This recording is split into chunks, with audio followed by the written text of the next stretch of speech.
And this topic of dinacharya and ritucharya, that is the daily and the seasonal regimen, it has been described in all the ancient scriptures, and it is a very integral part of remaining healthy. As we saw last time, that the sadvritta, the codes of conduct, they were also an integral part of the swastha chatushka, the four components. I will revise the four components swastha chatushka, which were first dinacharya, then ritucharya, the sadvritta, that is the code of conduct, and the suppressible and non-suppressible urges. Out of that, we are going to study the last part of that four components, which is the dinacharya and ritucharya. So yes, in this slide, we see that the basic principle followed in the Ayurveda system of medicine is again highlighted here. All of you must be remembering it. That is swasthasya swasthya rakshanam. What is our main purpose? It is to maintain the health. There should not be any disease formation, So first of all, to maintain the health only. So for this purpose, to maintain the health, to remain healthy, a disease-free life, the dinacharya, that is the daily regimen, and ritucharya, that is the seasonal regimen, have been mentioned in the different classics of Ayurveda. Next slide, please. Yes. So what is the meaning of dinacharya? So dina means the day and night both. We have to consider the whole 24 hours. And charya means regimen. So here we now see first about the first regimen, that is the eye care. So eye care means anjan. There was a lot of discussion on the WhatsApp group last week, I think, about the eye care. So this is one of the most important procedures, that is the anjan. It is good to apply a special type of collyrium. Collyrium means anjan, called Sauviranjan. In the picture, we can see to the eyes, and it should be applied daily. And then rasanjana. So there are two types of anjana. One is Sauviranjan, that needs to be applied daily, and the other is rasanjana. That rasanjan is an aqueous extract of Berberis aristata herb, which is also called as, the Sanskrit name is Daru Haridra. So this rasanjan should also be applied, but once in a week, not daily. And why we are doing this anjan? To drain out the kapha secretions from the eyes. So this is a most important part of the dinacharya or the daily regimen, which is the eye care or anjan. Next slide, please. We move towards the next step or the next part of the daily regimen, which is the nasya. Now, first I will explain the word nasya. Nasya word is from the word nasa, which means the nose. So, something that is the medicine instilled through the way of the nose is called as nasya. So, nasya helps with the prevention of eyes, ear, and nose disorders. So, basically, the disorders of the head, all the disorders of the head and the sensory organs, they are healed by nasya. Then having nasya on a regular basis, it also helps to prevent conditions like the white or gray hair fall. It also promotes the hair growth. It can improve the neck strength. It also gives strength to the neck and provides nourishment to the blood vessels, joints, ligaments, and tendons of the head and neck. So here we have to understand that nasya is the instillation of the medicinal drops into the nasal passage. And it is considered in Ayurveda and Siddhaveda that these drops, when administered through the nasal passage, they directly reach the head and they heal the different disorders of the head and the sensory organs, and also of the nervous system. The face, what happens? What are the benefits of nasya? The face can appear more cheerful. Voice becomes sweet and more stabilized. And sense organs, all the sense organs, nasya is beneficial for all sense organs. They can become clearer. We have to understand here that in the scriptures, Nasya is considered as a daily regimen. So it is of utmost importance, but it should be learned properly and then done, then it can have various benefits. Yes. Next slide, please. Yes. So how to do this Nasya? So here is a specific Nasya to calm the mind and stimulate positivity, which is, I think, a basic requirement in the daily lives of all of us. So here is a very good remedy, which is half teaspoon of cow's ghee, and the picture is also there. 1 pinch of nutmeg powder, which is also called as zephyr. 1 thread of saffron. So mix all the ingredients, slightly warm the mixture.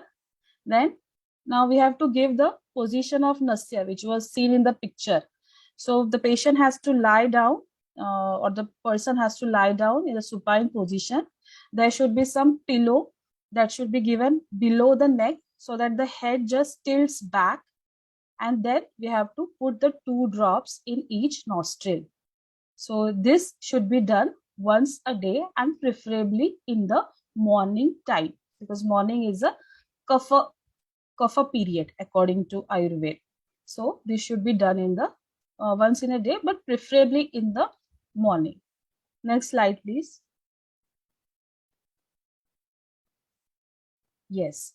Now we move towards, so we have now seen first Anjan, second we saw Nasya as daily regimen, and now third, very important, is the Ayurveda mouthwash, that is the Gandush. So Gandush means what? It is the oil pulling, holding the oil or decoction or any medicinal decoction, holding it into the mouth, that is called as oil pulling. So there are 3 types of Gandush. So first one is the oil Gandush, which is called as the oil pulling.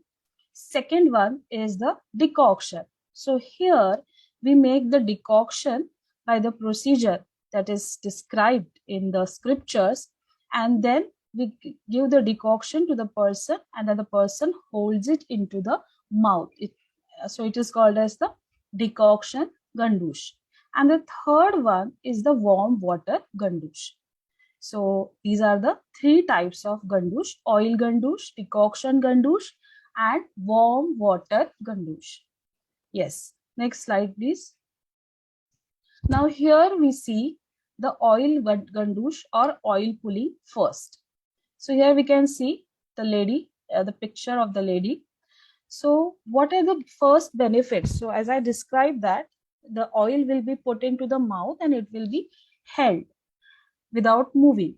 So it helps to relieve the rough and cracked lips, relieves the mouth dryness, helps to prevent various kinds of tooth diseases or disorders, healing. It is a great healing for mouth wounds. Whenever there is a wound or something in the mouth, because mouth is also a very sensitive area. So Gandush helps in the wound healing. It also helps with the voice disorders. So if there is some disorder in the voice, we can do this Gandush to make the voice more sweeter. Then edible coconut oil or sesame oil can also be used for doing the Gandush. Next slide, please.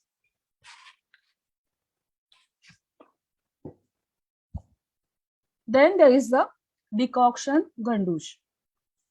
So this decoction Gandush, it can be useful in conditions like loss of appetite, the bad taste in the mouth, or excessive salivation. Now, what is decoction? Decoction is called as kadha. In Sanskrit, the word we use is kadha. It is a way, there is a way of preparing the decoction out of the medicinal herbs. We take a certain amount of water, put the herbs into it, then boil it, and then reduce the quantity of water to 1/4, and then we use it as decoction. So it is used in these conditions. So we can use for decoction the tablets in Ayushakti, Like we know this Kantha Sudhar, which is a very good tablet, wherever the disorders of the mouth are concerned or of the throat, then Diviro, that is Virophyte, which is called. So it can be used for making the decoction. Then warm water gandush can be useful to make the mouth clean and clear. So these are warm water gandush means is a simple plain water which is made lukewarm, and then it can be used to make the mouth clean and clear. Yes, next slide please. Now we studied Anjan, we studied Nasya, we studied Gandush, and now we move towards the very important part, which is the Vyayama, that is the physical exercises, which are also a very important part of the daily regimen. So now we know, we have understood that every individual is different according to the principles of Ayurveda and Siddha Veda. Every person is different from one another. So according to the body constitutions, which we call as Prakriti, there are these physical exercises are advised. So for Vata Prakriti, the sun salutations, which we also call as Surya Namaskar. So 12 can be done slowly. So 12 Surya Namaskar, that is sun salutation, it can be done. In the picture, the above picture, it shows the different poses of the sun salutation. Then left leg lifting pose, then camel pose, cobra pose, cat pose, cow pose, slow gentle exercises. So for Vata Prakriti persons, the exercise should be done in a slow and gentle manner. Then for Pitta Prakriti, there is the moon salutation pose, and it can be done 16 times, but moderately fast. And fish pose, boat pose, bow pose, calming and moderate exercises. Then for Kapha Prakriti, again the sun salutation, 12 can be done, but rapidly. So Kapha people require more exercise because there is too much heaviness of Kapha in them. So for Kapha Prakriti people, the exercise should be done rapidly and a little more than the other two Prakritis. Then bridge pose, peacock pose, palm tree pose, lion pose, and vigorous exercises. So Kapha, why we have now understood the qualities of Kapha. It's heavy, right? It is Kapha makes the Kapha people are little overweight or little heavier. They have a heavy body. So for them, vigorous exercises are advised. Next slide, please. Yes, there are very, very important breathing exercises which can be again, it has a lot of benefits which we call as pranayam. So here in the word pranayam, prana means the prana vayu. We have studied the 5 types of vata doshas. Out of that, prana vayu is one of the types of vata dosh. So aya means the manner of moving that. So we observe the movement of prana vayu into the body, which is called as pranayam or breathing exercises. The main purpose that, or the main factor that we all are alive is because the breathing movement is going on. There is prana, vital life is there inside. That's why. So to observe the breathing, to observe the breath, that is the prana vayu, because of which we are living, is a very essential requirement. And in this picture, we can see after exercising, sit quietly, practice this deep breathing exercises. So for Vata Prakriti, we can advise 12 Anulom Vilom, that is the alternate nostril breaths. We have to take, suppose we take inhale from the right nostril, then hold it and then exhale from the left nostril. Again, inhale from the left nostril, hold it, exhale from the right nostril. So that is called as the Anulom Vilom Pranayam. Then for Pitta Prakriti, because Pitta Prakriti, Pitta Dosh is hot in character, that's why to maintain the coolness in the Pitta Prakriti people, 16 cooling Shitali breaths, that is the Shitali pranayam is advised.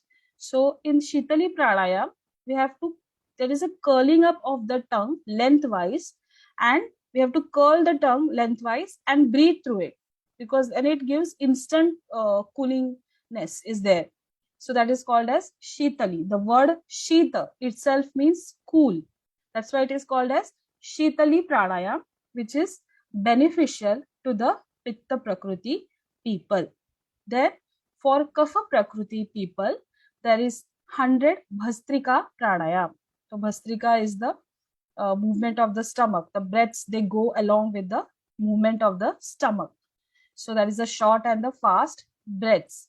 So these are the different types of pranayam that can be done according to the various body constitutions, and they have very good result, even in to calm the brain or to calm the mind, to feel relaxed. This pranayam helps. Next slide, please. Yes, and of course, one of the most important is the meditation.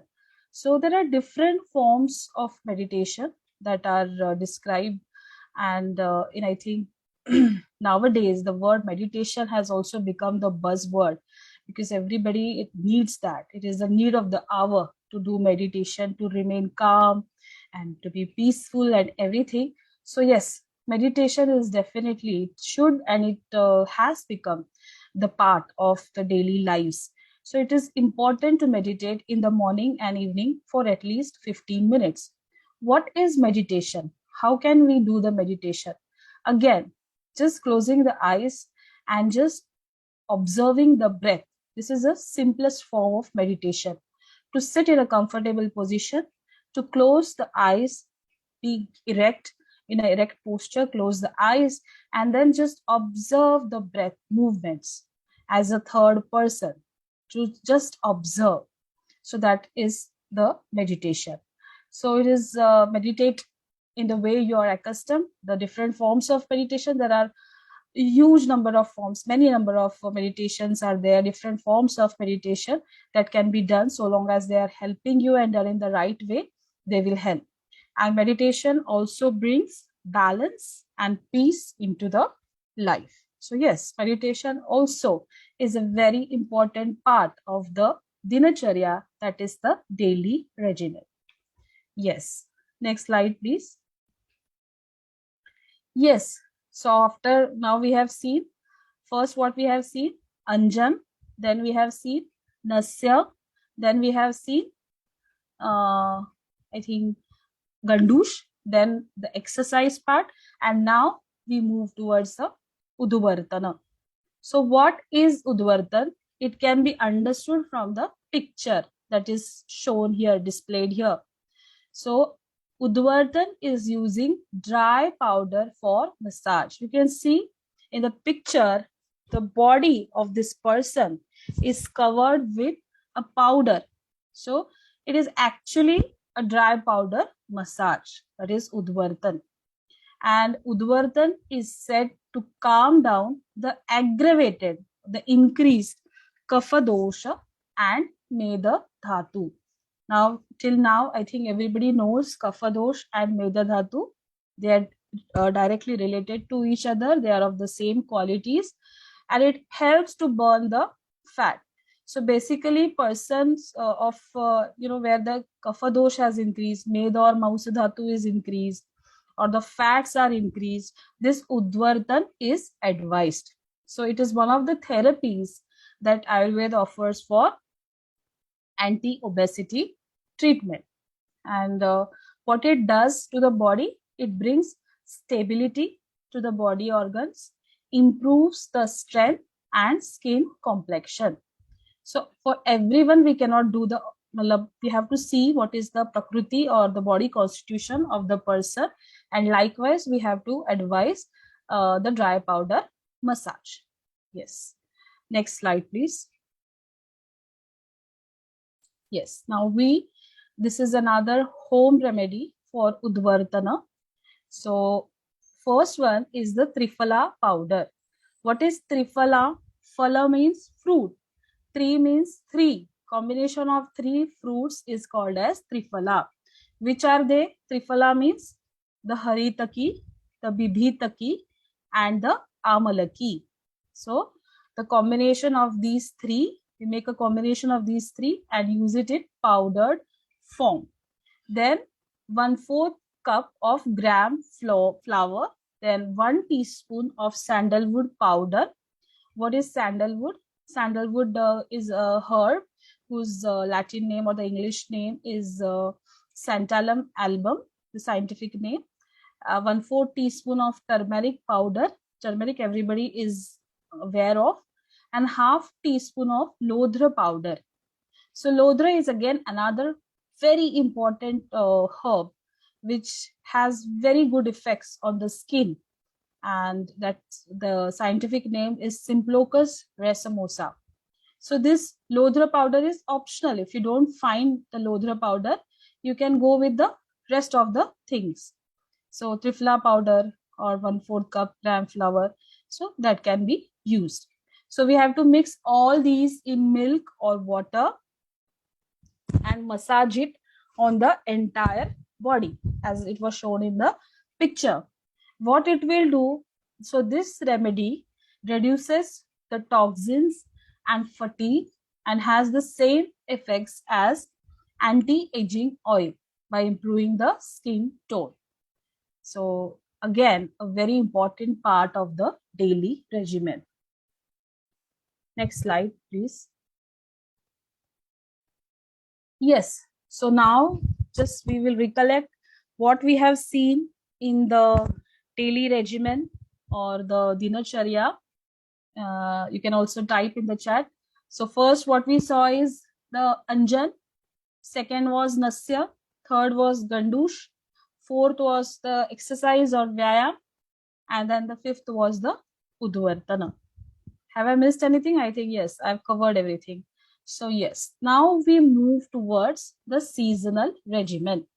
Now, what we just now saw was a part of the daily lives. Okay, daily we have to do all these things. But again, the Rutucharya has been advised. What is Rutucharya? The seasonal regimen. As we know, there is a lot of diversity in the nature and the climatic conditions, they vary from time to time. There are different seasons coming in and going away, so replacing each other. So that is the beauty and the strength of the nature. And according to that, we have to adapt our lives according to those climatic changes to remain healthy. And what are those changes that we need to do? That we are going to study in this seasonal regimen, that is Rutu Charya. Rutu means season. Charya means regimen. That's why the word is seasonal regimen. Next slide, please. Yes. So now we have studied this principle, which is written here, that is Yat Pinde Tad Brahmande. Whatever exists in the environment, it exists in the human body. And whatever exists in the human body, it exists in the environment, which is also called as the Loka Purusha Samya Siddhanta. We have to understand this principle whenever we are thinking about healing, whether it's healing the self or healing others. This principle has to be taken into consideration. That is the similarity between the human body and the elements of the nature. So here, Ayurveda, yes, it has propagated this Lokpuru Samya Siddhanta, and it has advised the various rules and regimens that we call as Charya regarding the diet and lifestyle, also the code of conduct. So code of conduct has been, we have learned in detail in the last session. So today we will see about the different diet and lifestyle to acclimate the seasonal enforcement easily without altering the body homeostasis. So we have to alter the diet and lifestyle according to the seasonal changes to remain healthy. And the prime principle of the Ayurveda system of medicine is the preventive aspect, because swasya swasthya rakshanam aturasya vikara prashamanam. Ayurveda always propagates the prevention of diseases first. So that preventive aspect can be learned, or that can be applied by using the dinacharya and rutucharya. So we will study the different kinds of dietary and lifestyle changes to be done according to the climatic conditions. And if the doshas are more aggravated, so vata, pitta, kapha, if they are excessively aggravated, they are removed from the body through detox procedures like Vaman, Virecha, then Basti, Nasya, Raktamokshan, and so on. Yes. Next slide, please. Yes. So this is solstice. That is called as Ayana. Solstice. That is Ayan. According to Ayurveda, just remember that the year, 1 year is divided into 2 periods. So if 1 year is of 12 months, so if we divide it into 2, there will be 6 months, 6 months. So this 6 months period, the first 6 months and the other 6 months, it is called as the northern solstice, that is the Uttarayan, and the southern solstice, that is the Dakshinayana. What is the northern solstice or Uttarayan, which is a period of 6 months? In this, the fire element is dominant in this period of northern solstice, that is Uttarayan. Uttar means north, that's why it is called as Uttarayan, is called as northern solstice. It is also called as Adana Kala, wherein the human strength is relatively low. We are going to study. So in this solstice or Uttarayan, there are 3 seasons, and in the southern solstice, there are 3 seasons. There are seasons, different seasons. Southern solstice is called as the Dakshinayana. Dakshin means south. Ayan means solstice. So southern solstice is Dakshinayan. Again, another period of 6 months. So in this southern solstice, the water element is dominant. That we should remember. So it is also called as Visarga Kala. And in this Visarga Kal or southern solstice or Dakshinayan, the human strength is relatively high. So in northern solstice or Uttarayan or Adana Kala, the human strength is relatively low. And which is the dominant element? Fire. So fire is dominant. That's why the strength is relatively low. And in southern solstice or Dakshinayan or Visarga Kal, the water element is dominant, and that's why the human strength is relatively high. We should remember it in this way. Next slide, please. Yes. So we have these 6 seasons. So Ritu, as per the South Asian geographical conditions. So winter season, the Shishira Ritu. Winter season is called as the Shishira Ritu. Shishir in Sanskrit means cold. That's why it is called Shishira Ritu.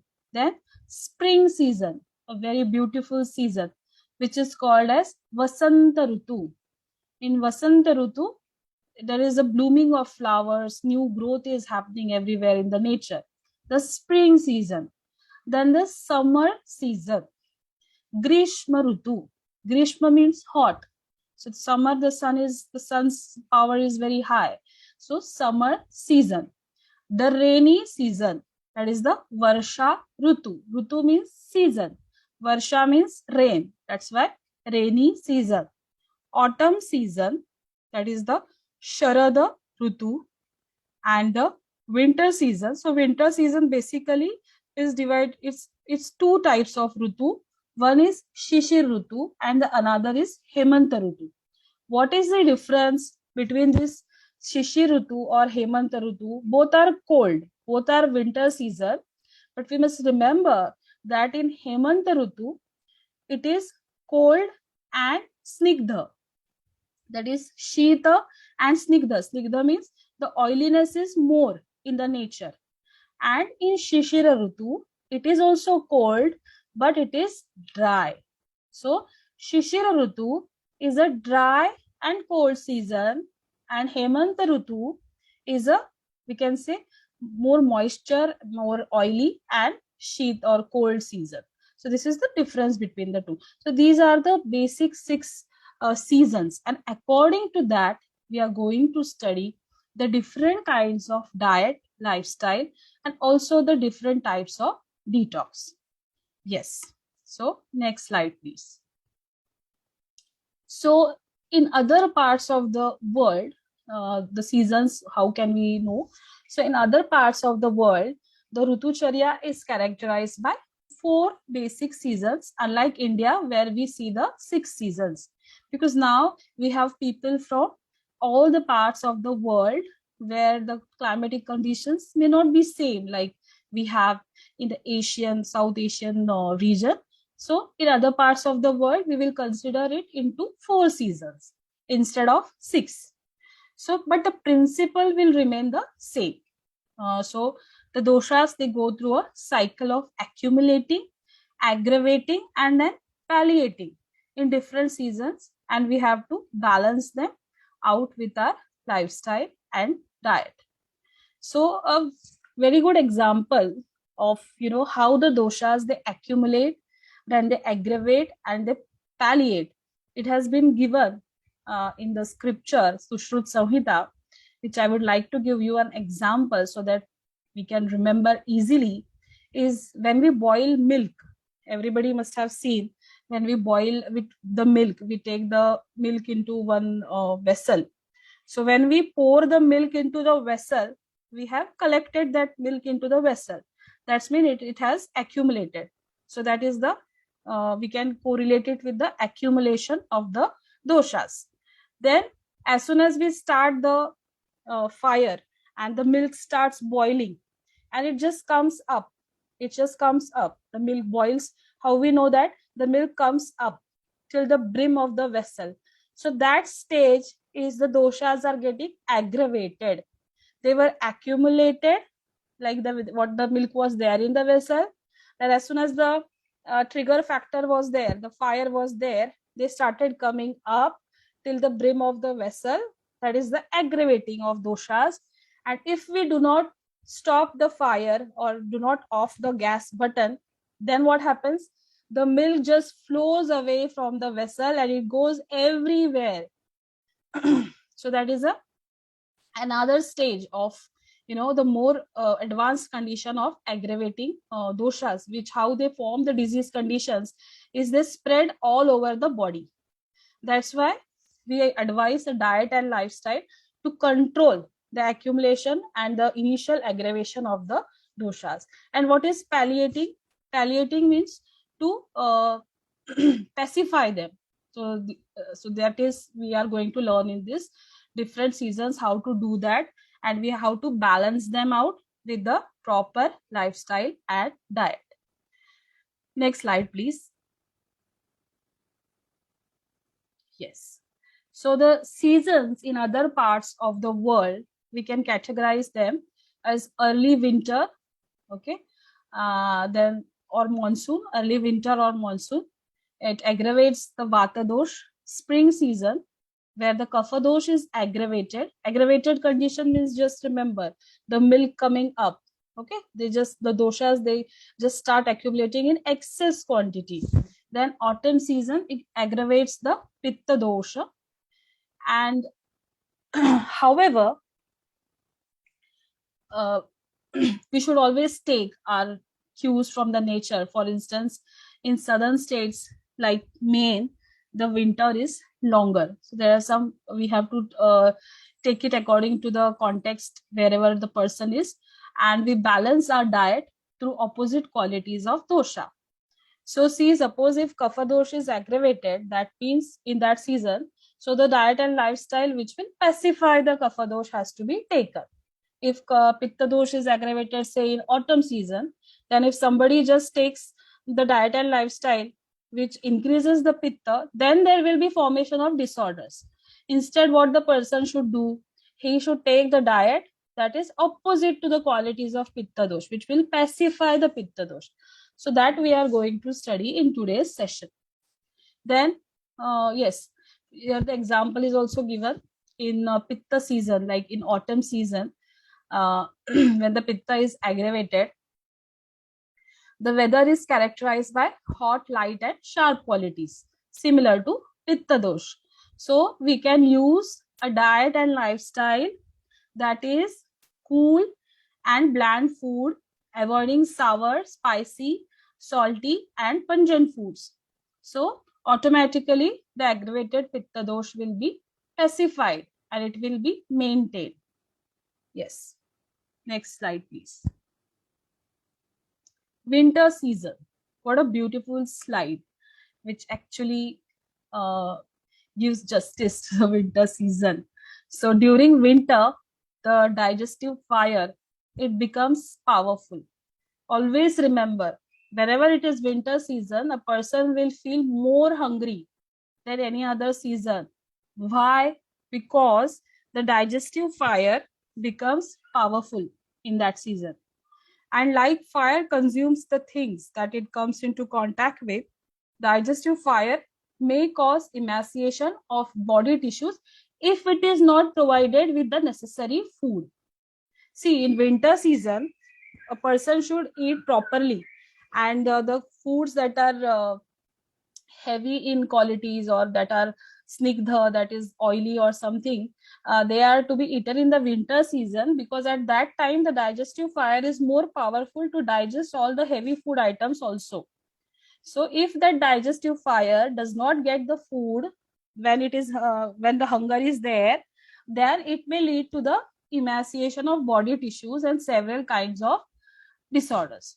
So it is best to consume food that is predominant with sweet, sour, and salty taste. So sweet is something that is heavy in nature, also sour and salty. Okay, so that can be eaten in the winter season. So winter season is best to eat foods that are predominant of these three taste or rasas, which are sweet, that is madhur, sour, that is amla, and salty, that is lavada rasa. Next slide, please. Yes, so what to eat and how to maintain the lifestyle in winter season. So what to eat during winter? Figs and dates. So the digestive fire is very high and powerful. It can digest all these heavy things. So figs and dates, they provide an energy burst and keep the body warm and pacify the hunger. Cow's ghee is also good to keep the body warm and supply it with energy. Then vegetables like carrots, radishes, onions can be added to the winter diet. Add warming spices. Now spices can be taken because outside it is cold. So cloves, cinnamon, star anise, and so many spices are there with food in moderate amounts. But it should not be done. Anything which is done in excess is also not good. So it should be done in moderate amounts. Then the lifestyle. Now see, there is a winter season. There is cold outside. So the first lifestyle that is advised is a self-massage technique called abhyanga, that is oil massage in the morning. So in India here, the winter season when it comes, we have the festival of Diwali. I think everybody must be knowing the festival of Diwali, and it comes in the winter season. It is the starting of the winter season. When Diwali comes, everybody knows now winter will start.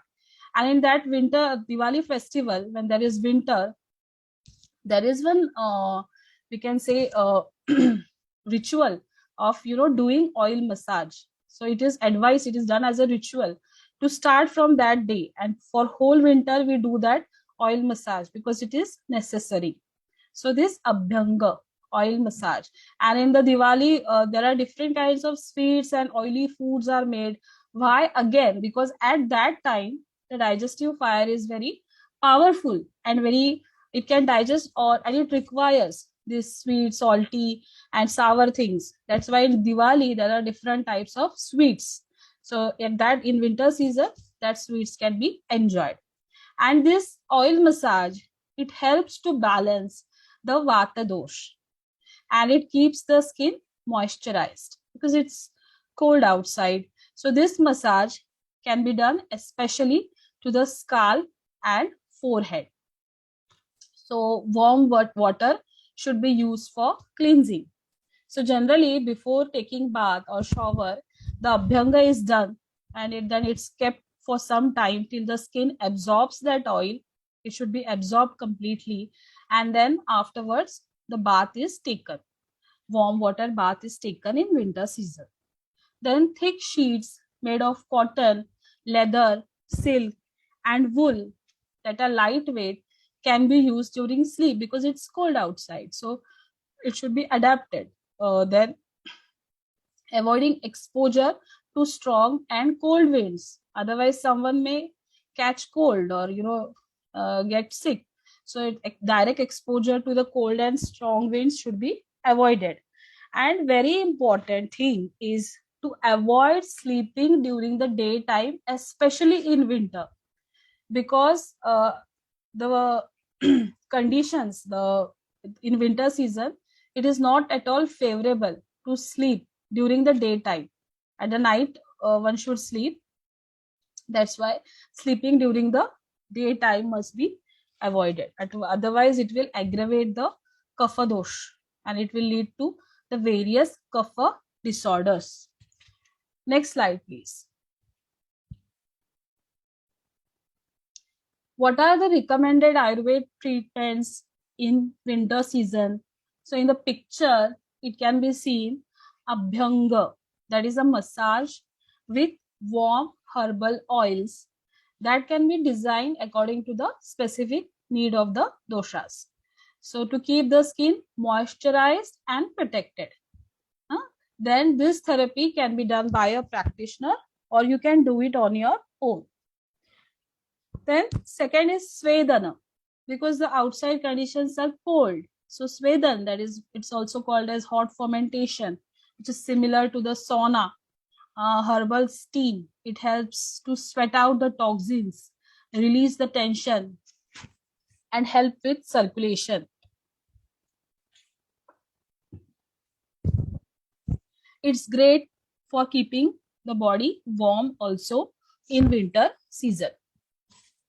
So there are different types of Svedan, that is the fermentation methods, like Patra potli, that is potli means a bolus. Patra means leaves. So by adding the different herbs, herbal leaves, or by using like there is a neem patra or there are different patras are used, eranda patra is used. They make a bolus out of that and then do the hot fermentation. Like in Ayush Shakti also we have these treatments. Then the Shashti Shali Pinda Swed. Shashti Shali Pinda Swed means again there is a bolus of a cloth prepared, and there is in that bolus we add the rice, cooked rice, some herbs and spices, and then we make it in a form of a elevation where we can hold the upper region hand grip with the hand grip, and then with that the hot fermentation is done. Then next slide, please. Yes. So now we move towards the case study, the practical application of the principles, which can be studied in the case study. So here is a client. His name is Nitin Sharma. So he was suffering from dry eczema, a type of skin disorder, for 5 years. So since 5 years he was in great pain, or he was not very happy, because again it's a skin disorder and it affects the physical, mental status of the person, and he was suffering from skin dryness, itching, and rashes, which used to aggravate during the winter season, because in winter season it's cold and dry also, so it was aggravating the condition, and he was really fed up of this eczema that he was suffering from 5 years, and he was not able to focus on the work. It made him conscious, because from the cosmetic purposes also, everybody it wants to look good, but it was affecting his life, and he was very fed up when he came to Ayush Shakti.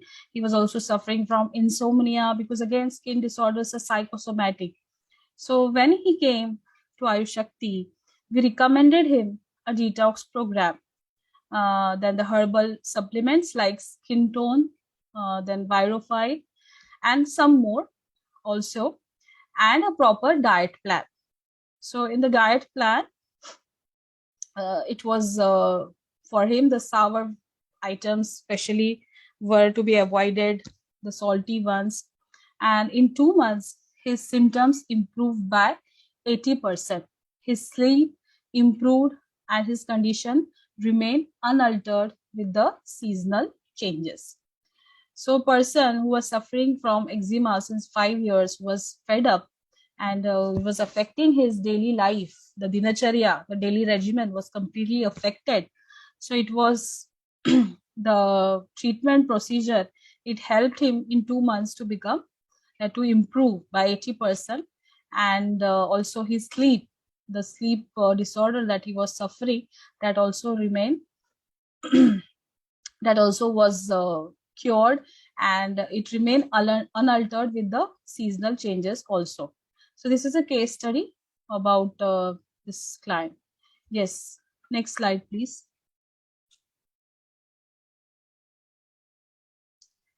Yes, now we move towards the spring season. So in this slide itself depicts, what is spring season. A beautiful season with the blooming of flowers and this very good, beautiful butterflies going here and there. And it is a very colorful season because everywhere there is a color spread in the nature in the form of very good flowers. So spring season, in this season, the kapha dosh, which has undergone an increase in the cold season, it becomes liquefied by the heat of the sun in spring season, and it diminishes the digestive fire. So we saw in winter season, the digestive fire was really high. Now in spring season, the digestive fire now becomes little, it loses its fire, we can say. So it diminishes, and it gives rise to many disorders like allergies, cough, colds. So in spring season, these are very common. It also aggravates the kapha-based disorders like PCOD, diabetes, and other kapha disorders. So basically, we have to understand is that in the spring season, a person is more prone to develop the kapha-based disorders if he does not follow the right kind of diet and lifestyle that is prescribed for this season. So the kapha dosh, it can be controlled quickly by using strong emesis therapy. Emesis means the Vaman therapy, Vaman Panchakarma procedure. Then Nasya, the nasal medication, which we have studied right now in the starting of the session as a part of the dinacharya, and also other therapies. Then to choose the easily digestible foods to minimize the kapha. Here, the foods have to be chosen in such a way that they will decrease the kapha. And it will also help to reduce any winter weight gain. Because in winter season, we saw that one can eat sweet, sour, and salty. So that can also lead to eating in excess and gaining some weight. So in this spring season, to eat foods that can minimize the kapha dosh will help to reduce the increased weight also. Next slide, please.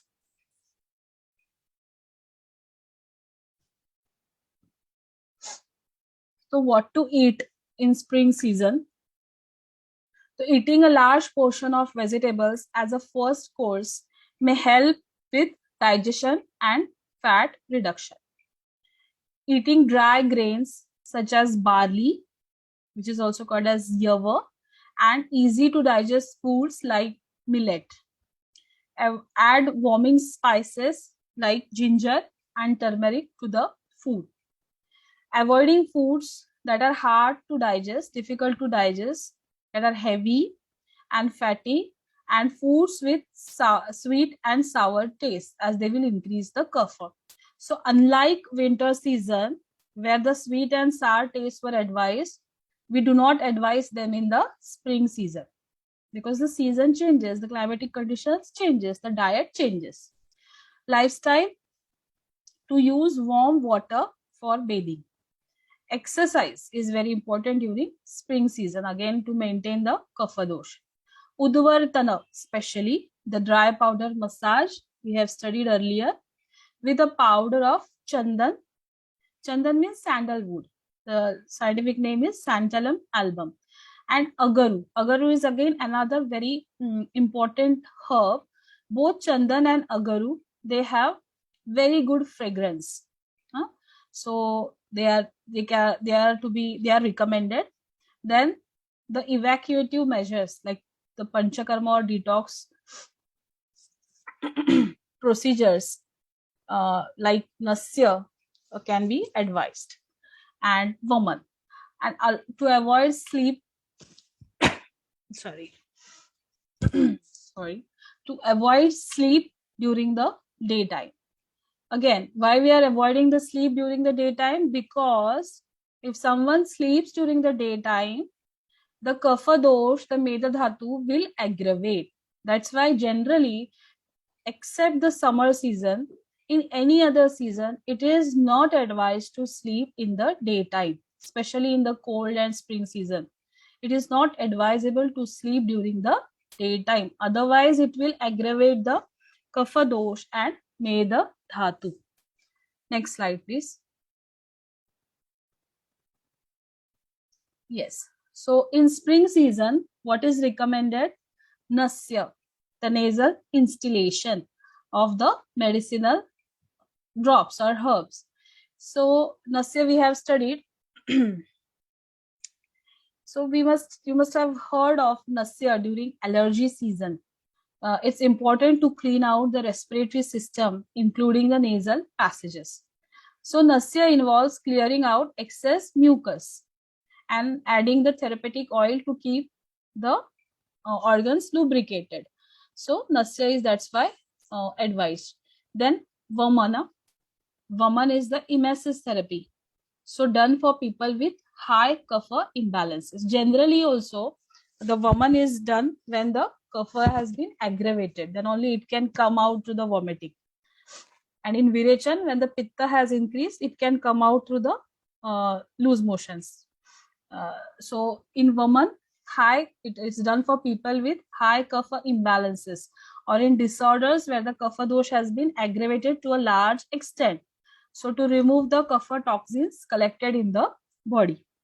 And vaman involves loosening and mobilizing the toxins, vomiting. So generally we can call it as vomiting. So it is beneficial for bronchial asthma, chronic allergies, hay fever, vitiligo, psoriasis, because in all these disorders, which dosh is prominent? Kapha. In kapha prominent conditions, only we can do the vamana. And in general, in spring season, people who suffer from this bronchial asthma or allergies, these conditions tend to increase during the spring season. So this should be done, vaman and nasya should be done as a preventive measure. Yes. Next slide, please. So this case study is of this client, Shiva Shetty. He was suffering from seasonal cough and cold problems since the age of 40. And when he came to Ayush Shakti, he was suffering from frequent colds and cough, which were consistent with the minor changes in the weather. Like if some trigger factor was there, he used to get this allergies, and with only a small trigger also, like cold weather, cold water, anything. And he went to various places but did not find any relief and tried different types of medicines but had no results. So when he came to Ayush Shakti, we advised him nasya, because we saw just now that nasya helps. It helps in conditions like cough and cold, because when we put the drops inside the nasal passage, it is described in the scriptures that they directly go to the head region, and it pacifies the various kinds of disorders like cough and cold, or different kinds of headache and all things. And also the herbal supplements like asthalo, virophyte were also, and some more also were given to him. And he was advised a proper diet plan that was specially customized for him. And then in only 15 days, his symptoms were reduced by 60%. So there was no aggravation during the seasonal changes as he followed his suggested diet precisely and very religiously. So this case study, we can learn is that the seasonal cough and cold problems or anything, the changes in weather and the proper diet and lifestyle, if it is followed along with the necessary detox procedures or herbal supplements, so it can prevent as well as it can treat various kinds of disorders. Next slide, please. Yes. Now we move towards the summer season. So in summer, the sun rays, they become more powerful than any other season. And sometimes sun rays are very useful, but at times it can also be destructive, or it can be little more powerful, we can say. So kapha decreases day by day and vata increases consequently. So in summer, now what is happening? The kapha will start decreasing, and which dosh will start increasing? The vata dosh. So here we have to avoid using the salt and pungent and sour foods. Heavy physical exercises and exposure to sunlight during this season should also be avoided. See, in summer season, the exercises, with whatever we saw as a part of daily regimen, they should be done in a very, very little quantity and very carefully, because outside it is already hot and the sun's rays are powerful. So excess exercise can also is not very good, and it can also lead to different kinds of disorders. So summer season is one season where the physical exercises should be done in a very little quantity or very carefully, we can say. So that is the main principle. Next slide, please. Yes. So such a beautiful picture. What to eat and what not to eat. So foods which are sweet, light liquids, because it's a summer season. So that's why liquids that are easy to digest and are of cold potency, they are to be taken. Things which are cool in nature, because it is hot outside, that's why they are advised. Water kept in mud pot can be used. So here in India, we store the water in mud pots, especially during the summer season. And then the water is taken out of that because the mud, it has a cooling property, and a pot made out of mud and the water stored in it, it becomes cool. So it is like a natural freezer. Then coconut water is full of health benefits, and it also has amazing cooling properties. So the coconut water can also be taken. Then mint. Mint again is a herb which has cooling properties. So it can be used to make some food items like dips and refreshing drinks. In summer season, it is advisable. And in lifestyle, to stay in cool places, wear light dresses like of cotton, sleeping on soft bed with good ventilation, applying sandalwood and other aromatic paste. So in summer season, the fragrance should be used of the different herbs for cooling effects. So to pacify the pitta dosh, always remember, if we have to pacify the pitta dosh or we have to pacify the heat, so what is to be used? Some herbs that have fragrance, that have aroma. So it immediately pacifies the pitta dosh or the heat. So that's why they are used. Excessive exercise or hard work is to be avoided, because again, it's a summer season, already the body strength is very low.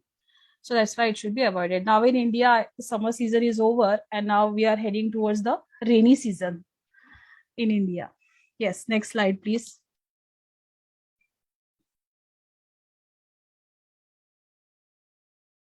So what are the recommended Ayurveda treatments in summer season? Abhyanga. So this season is also drying, so keeping the skin moisturized is necessary. Shirodhara. So in Shirodhara can be done, especially in summer season.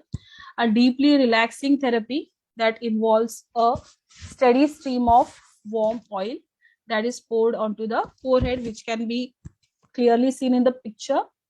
And this is a very calming and a peaceful, blissful treatment, which is perfect for the chaotic state of the mind, that the elements like fire and air, when they increase, they can bring to the mind. So that can be pacified with this Shirodhara and Abhyanga. Next slide, please. Yes. So here is the case study of this client, Meera. So Meera, she is 53 years young and she suffered from eye fatigue for 2 years. So eye is a very sensitive organ, and something when it happens with the eye, the patient is distracted, the client is distracted, anyone will be distracted. So yes, she was also very distracted and very fed up. So her fatigue increased during the summer season, especially because the eye is an organ which should be kept away from the heat. And in the summer season, when the heat increased in the nature, she used to suffer more. So she started Ayushakti treatments like Netra Basti for the eye care and followed a diet with cooling liquids and foods. So Netra Basti is again a procedure which is done around the eye. There is a dough made up of the black gram flour. It is in a skillful way. It is stuck around the eye, and then inside the gruta is instilled inside that dough, and that is called as Netra Basti. So that was advised, and she was also given a diet with cooling liquids and foods. So the treatment reduced her fatigue and improved her eye health. And in a few months, her symptoms improved 100%. So the thing she was suffering from 2 years, she got a 100% relief out of that.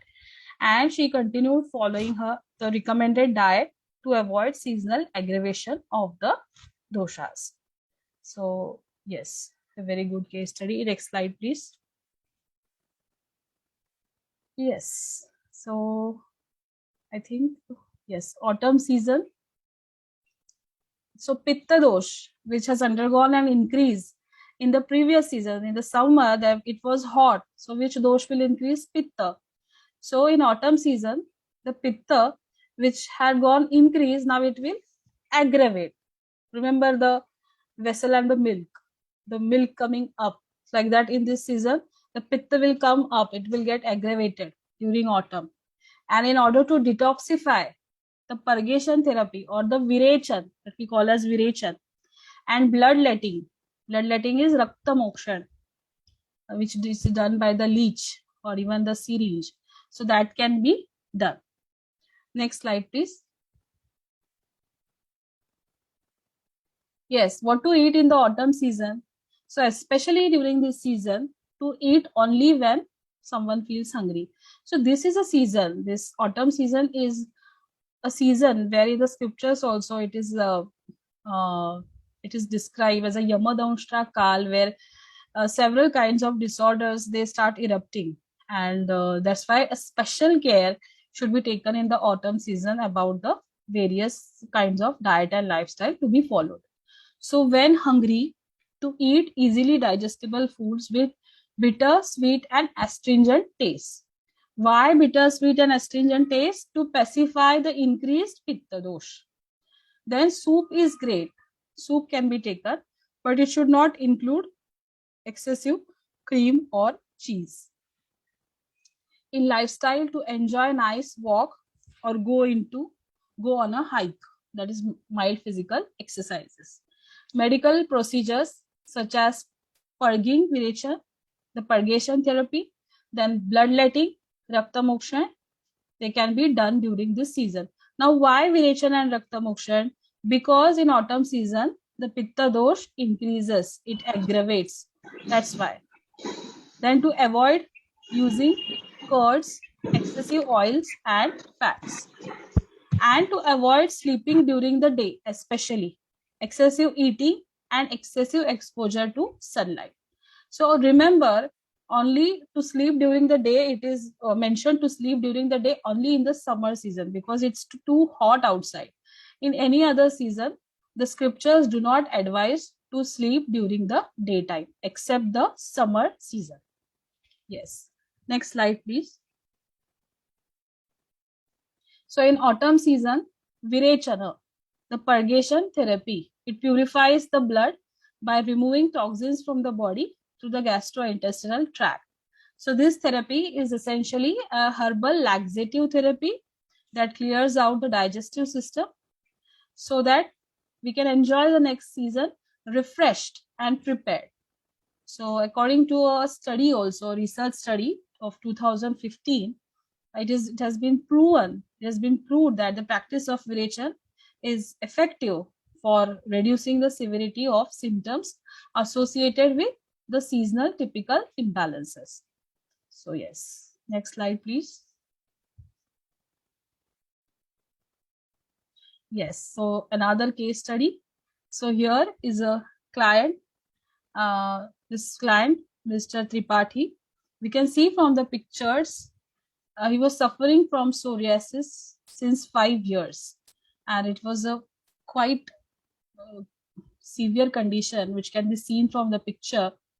The hands and everything was affected, and it used to flare up during autumn season, because we saw in autumn season it is a pitta dosh is very much aggravated. So in that season again there was a flare up because the aggravation of the pitta dosh. So when he came to Ayush Shakti, he was advised a detox program, herbal supplements like skin tonic, Sudarun lotion. Sudarun lotion is to be applied externally, and a diet plan considering the principles of what we have learned in autumn season. So in 1 month he had an 80% improvement. So there was a quite good improvement that he had, because again, whenever there is skin disorders, a person is affected, it affects his daily life and it affects his mind also. So his patches were completely faded and his symptoms were significantly reduced. He continued the supplements and diet plan for more than a year, and we observe his condition, especially during the autumn season. And he also did Virechana and bloodletting. Now, just now what we studied. So when there is increased Pitta dosha, especially in autumn season, because the Pitta dosha is predominant, the Virechana and Rakta motion, that is bloodletting, are advised. So it was done from time to time to balance his aggravated dosha, and he became completely normal. So if we follow the principles, if we follow whatever we have learned and apply it, then we can get such good results as this client has got from a very chronic condition of psoriasis, which he was suffering since 5 years. So yes, whatever we are learning, it is not just mere a philosophy, but it is something, scientific principles which need to be applied. And when they are applied in the right manner, we have the right results. It's like mathematics. Apply the right theorems, apply the right formulae, and we get the right answer step by step.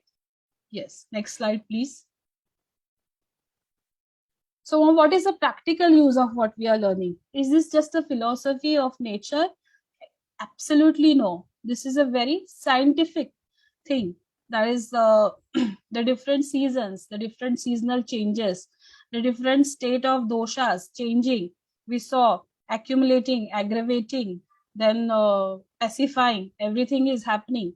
So we have to learn that, understand that, how it happens, and accordingly when a patient comes, we have to observe all these conditions also, and we have to take all these small things also into consideration. Then the final result, like in mathematics, when we apply small steps also are important, then the final result is absolutely right. That's why whatever we have been learning in this since from January till now, it is absolutely very useful, and it should be applied practically, and it will help us to heal better and faster. So during each of these seasons, the position of the sun is different. So as a result, the moisture content in the atmosphere is different because the sun is moving. And the care should be taken to maintain appropriate seasonal regimens for each season in order to remain healthy. And there will be altered body strength in each season, as we saw.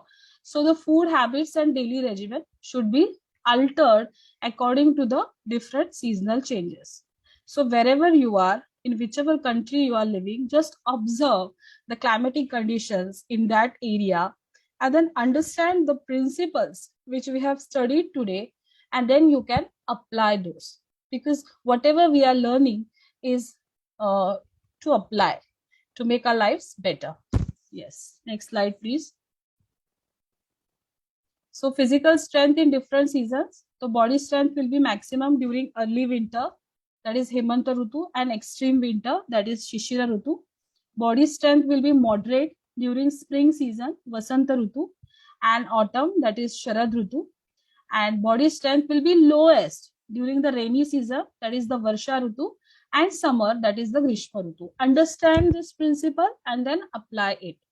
Okay. So in other words, we can say winter, greatest strength of the body. Summer and rainy season, lowest strength, not so good strength. And in spring and autumn, medium strength. So this should be kept in mind, and then we have to apply the principles. Next slide.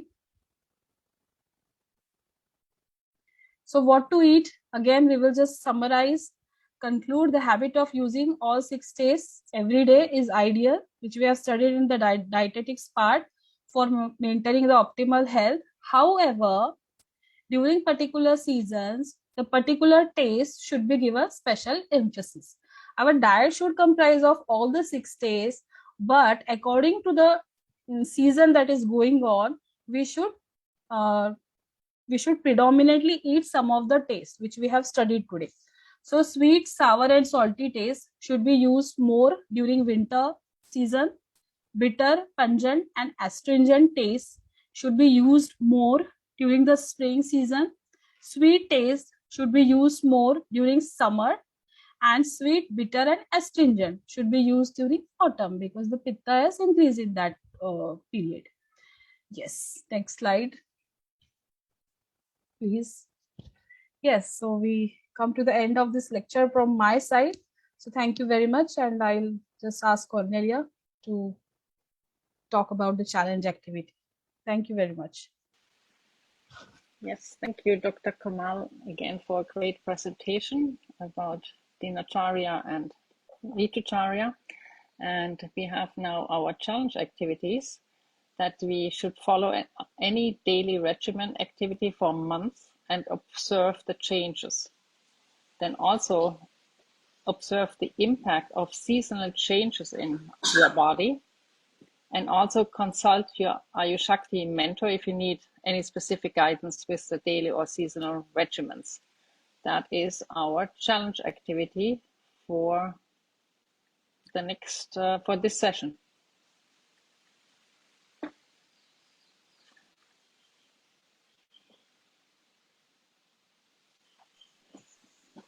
Thank you. Love you and I'm with you. Thank you.